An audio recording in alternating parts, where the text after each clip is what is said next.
if there's a boxer out there that, you know, they took a loss and now they promotion companies don't want to throw them on a date. Can they management contact you guys? Anybody can contact us. I got a guy for our boy. All they gotta do, Ain't you my boy? all they gotta do is go to the website, say I want to fight, and register to fight, to be contacted by our team. Oh yeah, I forgot about that part. Yeah, so you can actually register. I forgot about that. Is it an app or what? Is it just a website? No, so go to the website. Go to the website. RedOutBoxing.com if you want to fight, and we're gonna see if we can put you on a fight. Professional boxers. Right. People don't just start hitting my man up trying to fight. Professional boxers. If you're stalled and you can't get a fight, it's basically taking your career into your own hands. Listen, we want to be in the future. We want to be known as, hey, like for example, a kid like Zolt, right? It's like, why are you struggling to find a fight? You should have a place to go where you can get your wins in, or you can get your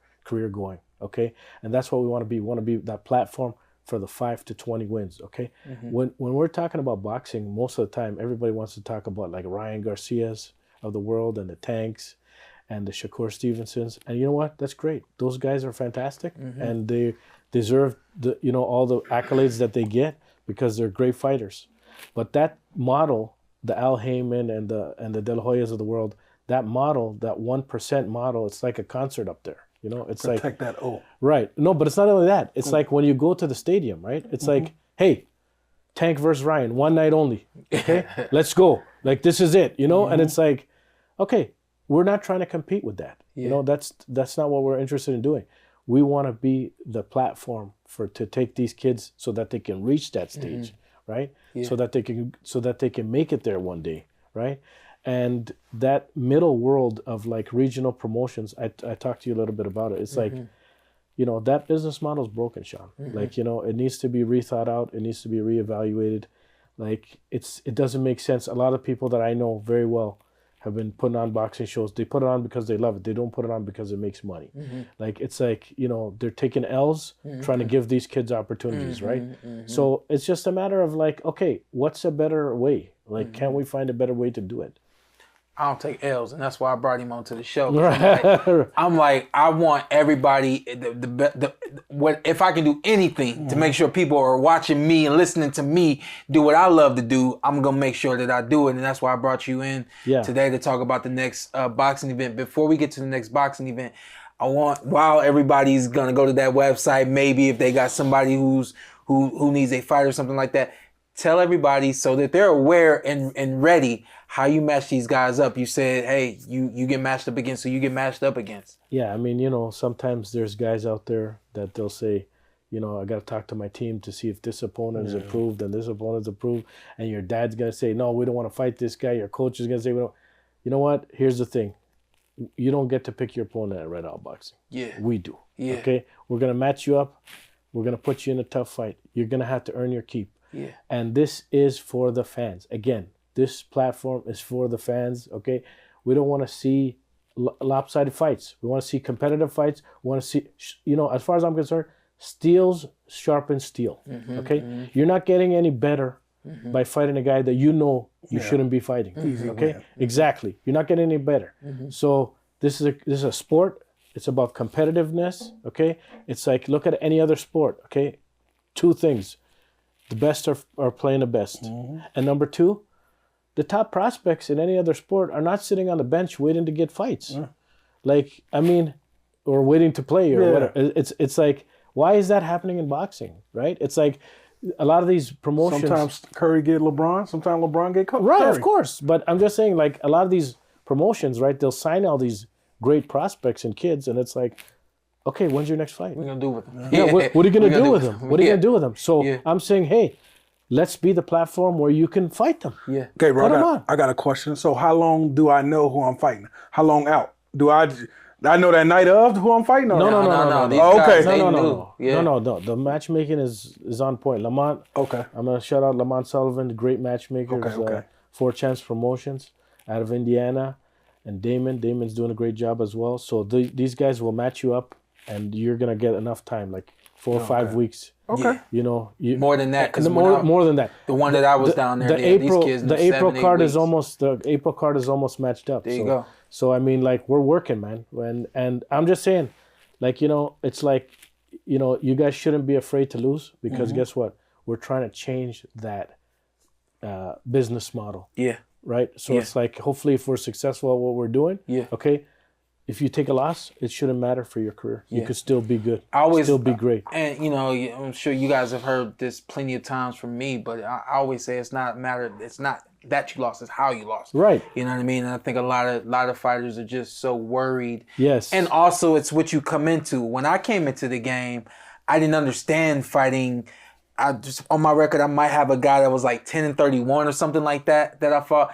I didn't understand it. Right. And my dad was like, yeah, we need you to have some fights where you experience fighting without the headgear and fighting with the smaller glove and getting your hand wrapped different. All these other like little small professional nuances. We need some time for you to feel that and develop in that, opposed to just putting you in there with 10-0 and 12-0 and the list goes on. So, I mean, for me, I didn't understand it. I couldn't wait to get in the ring with someone who had the kind of experience that I had. A lot of the guys that I came up in that 08 team with, a lot of them was saying the same thing. Yeah, I'm fighting bums right now. I can't wait to get out and get these bums out of the way.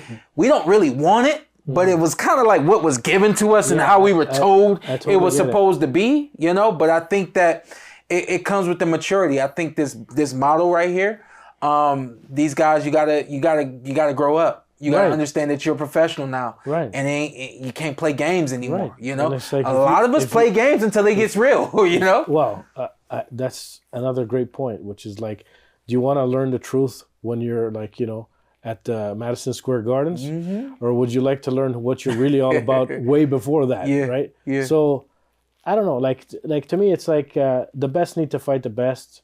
That's what every other sport, you know, that's what we like to see in every other sport. That's why we love sports. Yeah. You know, like, for example, if you watch soccer, like you saw the World Cup this year, the Qatar World Cup, the final, that was one of the best finals I've ever seen. Wow. You know, it was Mbappe, it was Messi. Yeah. You know, Argentina, France. Yeah. I mean, competitiveness is what sports fans want. Yeah. So, I mean, that's what we need to do. We got the Super Bowl coming. We sleep on the Super Bowl when it's one-sided. Right. We're like, all right, next year. Exactly correct. Yeah. So it's like, why should we not be like that in boxing? Wow, because I got a feeling like that's what you're going to get with these fights. You're going to get a Super Bowl type experience where you got guys going head-to-head. And Super Bowl games, we hate a one-sided game, and we hate a game where they ain't scoring points. Right. So this is not one-sided, and they gonna be throwing some blows and landing some blows. Right. You know what I mean? Right. So that was one of the most important things where I thought it was necessary to have you come on, is to explain to these people like, hey, you're gonna see some names that you've never seen before. Right. You're gonna see some guys that you ain't never, nobody told you to care about. But if you truly love this sport, you love boxing, you want to see competitive boxing, you want to see who's next. And you're going to see future world champions. You want to see who's next. You remember we had Jaleel Hackett on the show on December 2nd, right? Okay. And Jaleel looked great. Sorry, December 1st. Yeah. You were there. Yeah. He looks fantastic. Yeah, look great. Giovanni Marquez. Yeah. Okay, he was another top prospect, right?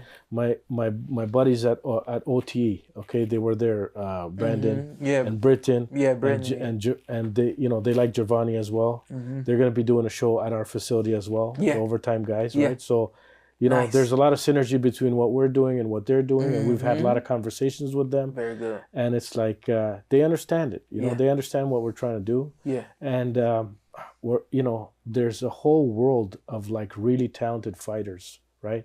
That you don't know their names yet, but it's like they're on the way. You know, they're on the way, and you're gonna know very soon. And you know, every fighter, regardless, red side, blue side, every fighter comes on Red Owl Boxing Show. Yeah, they get a 30-second, 45-second, vignette about why do you fight? Right. Tell me a little bit where you're from, why you fight, what's your story about? Right. Because we want to tell the fighter stories. So hopefully in 10, 15 years we have a collection, an archive of future world champions and say, hey, remember when you fought here in Houston? Yeah.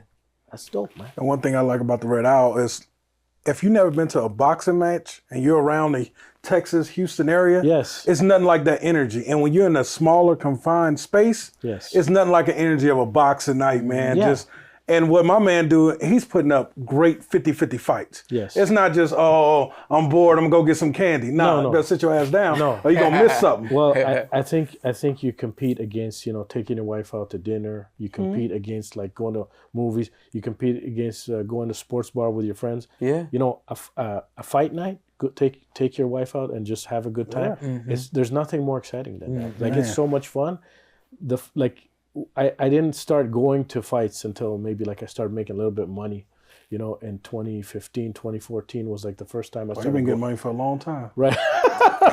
Right. I mean, I couldn't afford it before, right? Yeah. But I mean, the first time I went, I'm like, man, this is, and you know what? It wasn't any big names or nothing. Yeah. It was like a local, regional Nice. fight happening in our hometown. Yeah. And it was a great experience. It was a Lee Baxter show. Shout out to Lee Baxter.